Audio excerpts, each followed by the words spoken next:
How are things going on the influencer, like social side of things? That's something that I have Oh, not gotten into at all with you, because I yeah. honestly, that's just not something I've been like a huge believer in, but I'm interested to hear you undersell me on it. Yeah, it's going fantastically.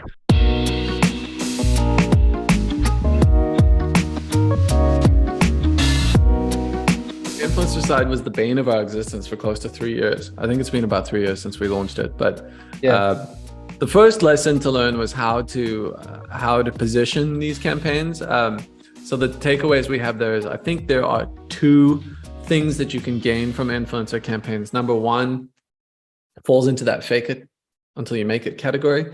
So the idea here is that you are just generating a bunch of content to fill your feed when someone looks at your song on TikTok or Instagram.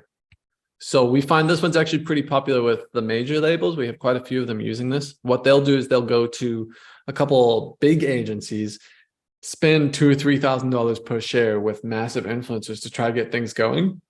But then they'll come to us and spend $500 to try and pick up 100, 200, 300 shares so that their feed actually fills out and looks like there's been engagement. I don't know what goes on behind the scenes. Maybe then they just go to their boss and they're like, see, it sort of worked. Give us more budget. The second approach that you can take to the influencer side is to think of it as effectively hiring people to create miniature music videos for you. You're hiring content creators, and then it's up to you how you want to leverage that. It's something that you can reshare with fans, and it probably does a little bit better than sharing a Spotify playlist. Like, hey, I got added to a Spotify playlist. Scroll down to position 77 to, oh, never mind, they removed me. It's a little bit more of an evergreen content in that sense. We ask our influencers to not take videos down. If they do, we actually take their money away from them. This is why I prefaced it by saying it's going fantastically. So we've had a lot of growing pains and a lot of influencers who have successfully taken advantage of our systems and found loopholes and ways around it and run off with hundreds of dollars.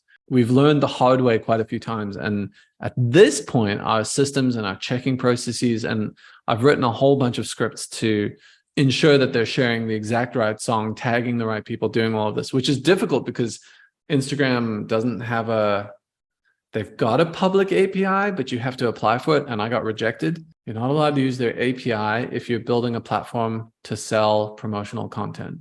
I got rejected because it was like exactly word for word of what the policy was against I was doing. Trying to do. So good news. It's super easy to just go ahead and scrape that data anyway. So yeah, at this point, our checks and balances are really strong in terms of validating the content that influencers are sharing and making sure that they're behaving. So for example, every influencer goes under a manual review on their first share and their fifth share. They also, we make sure that every single piece of content shared matches the exact song that was provided, tags the person, was published on the right account, was done within a certain amount of time. So we have a ton of checks and balances in place. If there's ever any sort of mismatch or something looks a little sketchy, they get automatically frozen. Like they cannot withdraw their funds until they've gone through a manual admin review. And then, of course, we've had to figure out ways to deal with all the customer support, not from the artists, but from the influencers. They are a very demanding group.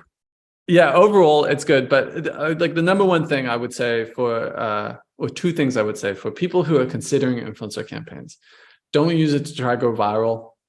That's not going to work.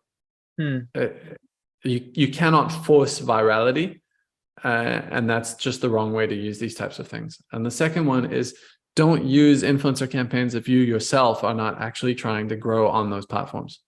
So, dude, I think that makes so much sense. Yeah, I think artists are sold that promise of like, you don't have to be on TikTok or Instagram or whatever. Like all you have to do is like have the song and give it to the influencers, and then it'll go, like, it could go crazy.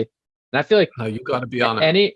Anyone you look at who has like used a platform like that as their primary means of growth, it's because they were heavily active on the platform. Like Ty Verdes and was creating like interesting content. So they're making videos that people engage with. Right. The one I can think of right now that leverages SubmitHub a lot is an artist called Dax. He does sort of shock rap, a little bit like speed rap, but just also sort of crazy stuff. And he's invested a lot into growing through SubmitHub.